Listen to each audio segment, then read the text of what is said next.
面对当今社会钢筋水泥的城市森林，小伙伴们是否怀念爸妈那个年代，到处都是绿植的怀旧时光呢？小伙伴们喜欢听夏日的虫鸣吗？余音缭绕的虫鸣声令人如痴如醉，可下一秒窗帘一拉，财大气粗的小夫竟掉进了钱眼里，听个虫鸣也要收费。虽然小伙伴们不买账，但小夫还是保持着柜姐的微笑。大雄回到家就想求社畜老爹，可在老爸的年代，遍地都是虫鸣，就连见虫如丢半条命的老妈都觉得那是段美好的回忆。可惜现在再也没有这种美景了。随着时代变迁，高楼密布，就连赏月都成了一种奢侈。求人不如求蓝胖子，家里的时光机又不是摆设。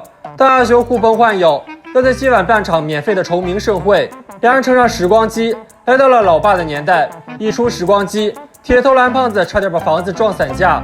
院子里的柿子树现在已不在了，大雄还没来得及感伤，就被当成了人肉坐垫。就算一口一个老爸，老爸也当他们是采尸大盗，就要把两人当狗打。两人逃出升天，可虫子总得抓，两人找好新战场，拿出最强装备。岂料两人的抓虫技巧简直离谱，抓了整整1小时，却颗粒无收。一想到与小夫的对赌，大雄又燃烧起小宇宙。可下一秒，大雄又惨成人肉坐垫。老爸膀胱一扫，看到了捕虫网，才理解了两人此行的目的。老爸化身小暖男，带两人来到新战场，此起彼伏的虫鸣声，就算再迟钝的人估计都会大丰收。眼看蓝胖子是吸虫体质，大雄就要大网出击，可惜技术堪忧，连老爸都看不下去了。老爸化身捕虫行家，追寻快准狠，在两人惊愕的目光中轻松完成了一杀。看着瓶中的蛐蛐，大雄觉得虫鸣盛会有希望了。帮人帮到底，老爸又拿出2颗柿子，感谢大雄2次救命之恩，送走了老爸。两人相视而笑。15的月亮16圆，中秋的月亮最亮圆。中秋本是阖家团圆、幸福美满的日子。大雄看着手中的虫子，做出了一个艰难的决定，还了虫子的自由。因为生命虽小，也有家人。两人回到老爸家，正巧碰到老爸在准备贡品，两人偷偷潜入房下。临走前的大雄偷偷感谢了老爸，或许这就是血浓于水，即使没有确切听到，也在冥冥之中感受到了这份爱。至于说好的虫鸣盛宴，本以为会在胖虎的拳头洗礼下告终，但蓝胖子却留了后手，只要撒上虫鸣之源的花蜜，杀虫叫都能变好听。小伙伴们等的都要打人了。大雄两人终于带来了虫鸣盛宴的开场秀，在小伙伴们惊讶的表情中，虫鸣声此起彼伏，响彻了整个庭院。这场面比小夫家的虫鸣强太多倍了。小夫如果肯认输，那就不是小夫了。悠扬的虫鸣声吸引来了爸妈，吃着柿子，听着虫鸣，赏着月。至于柿子的来源，你们说老爸能猜到吗？本以为这就是美好的大结局了，可不服输的小夫又杀了回来，带上最强装备，就要当个合格的吸虫大盗。大雄两人闻声而来，正巧碰到小夫满载而归，但事情貌似另有隐情。小夫回到家就迫不及待地跟老妈上供，可当盖子打开的那一刻，小伙伴们能猜到里面装着什么虫子吗？不要走开，下集更精彩。如果有钱人的快乐你也可以拥有，那会是种怎样的体验呢？高端的食材往往只需要最朴素的烹饪方式，这就是吃货大雄的幸福。同时也期待起今晚的晚餐，一席话让静香羡慕的直流口水。可财大气粗的小夫又开始酸人了，俺家只吃法国进口牛肉，蔬菜更是产地直送，光说说怎能体会？不如来俺家吃一顿。完全不把大雄当回事。另一面的蓝胖子排了一上午队，终于要下口时，就看到大雄不对劲儿了。小夫真是太懂如何气大雄了，晚餐的期待现在是全没了。蓝胖子想息事宁人，可大雄想加倍奉还。眼看蓝胖子不肯出手，大雄只好自己动手。这一掏还真拿出个宝贝。蓝胖子只想当着大雄的面吃独食，道具就发动技能了。铜锣烧还没下肚，老妈就送来惊喜，同款铜锣烧。蓝胖子都惊呆了。看到蓝胖子手里有个，老妈友善地没收了蓝胖子的份儿。大雄尝到了白嫖的快乐，蓝胖子却生无可恋。他这才发现是道具在捣鬼，这个道具会把事情公平化，也就是会让大家平等对待，所以大雄才会无缘无故有铜锣烧吃。蓝胖子一上午的队是白排了。此道具的效果不就是对抗小夫的最佳武器吗？两人拿上乌贼就要出战。此时的安雄正在炫耀自家的40寸大彩电，可小夫人家家里是有电影院的，不仅有环绕立体音，而且还是超清 IMAX。此时乌贼出动了，小夫还在自吹自擂。乌贼一来到小夫身旁，一发公屏技能，安雄妈就送来大惊喜，买彩票中了500万，以后也可以吃香喝辣直奔小康了。这波伤害直接打满。另一面的春夫正在玩新玩具，下一秒就被超车了。因为小夫有升级版，不仅是陆上一霸，而且还能变换形态，成为空中霸王。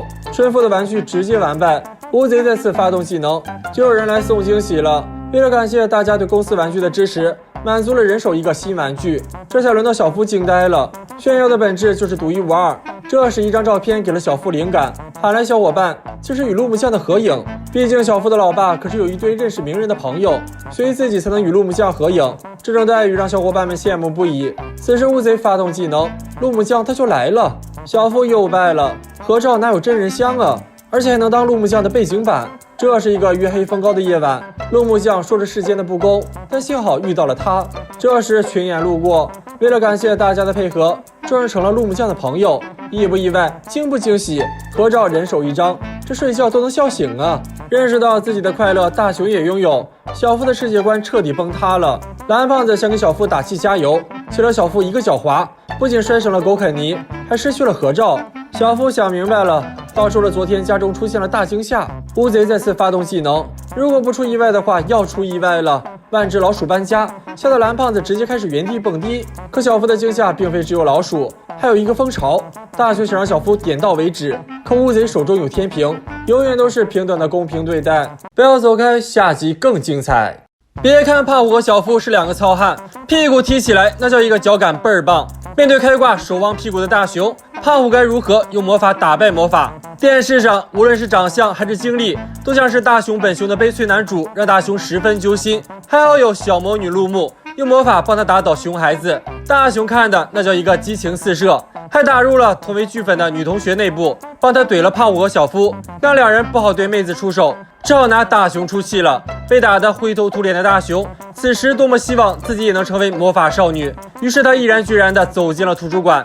这可真是太阳打西边出来了。蓝胖子还以为大熊是被老师留堂了，一听他晚回家的理由居然是去找学魔法的书，蓝胖子憋得十分痛苦，最后还是笑在地上打滚。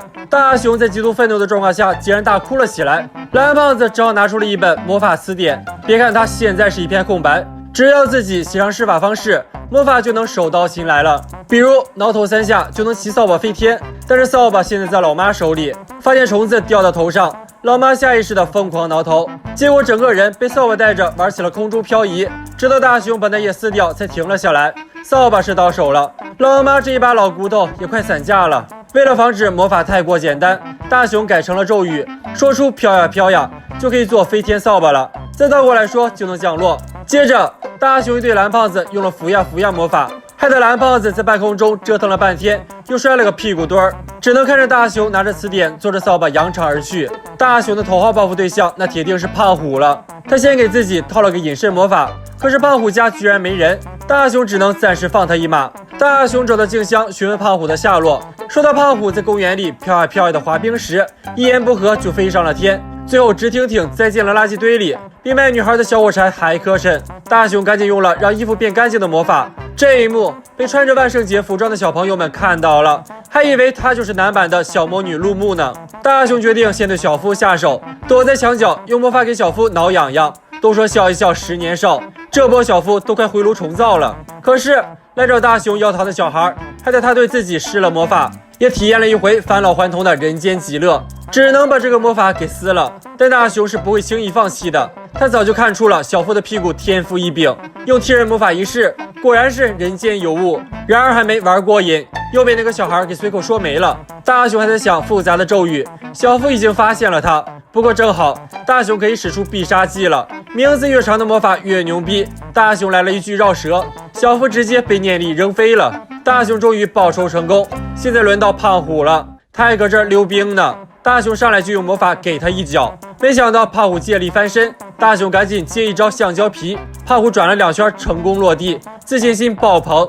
大熊又补上一记龙卷风，胖虎直接来了一首吹呀吹呀我的骄傲放纵，觉得自己都能参加奥运会了。大熊只好隐身之后自己上了，胖虎的屁股也不比小夫差，柔软丰满有弹性，大熊都快踢上瘾了，完全没注意到路人的一句话让他破功了，整个人暴露在胖虎眼前了，还在嘚瑟。大熊本想用魔法逃命，可这个咒语长的舌头都要打结了，还没说完就被胖虎打得比上次还惨。蓝胖子都惊呆了，用魔法都能输，也就大雄有这本事了。既然动作和咒语都不好用，大家说到底什么魔法最适合大雄用呢？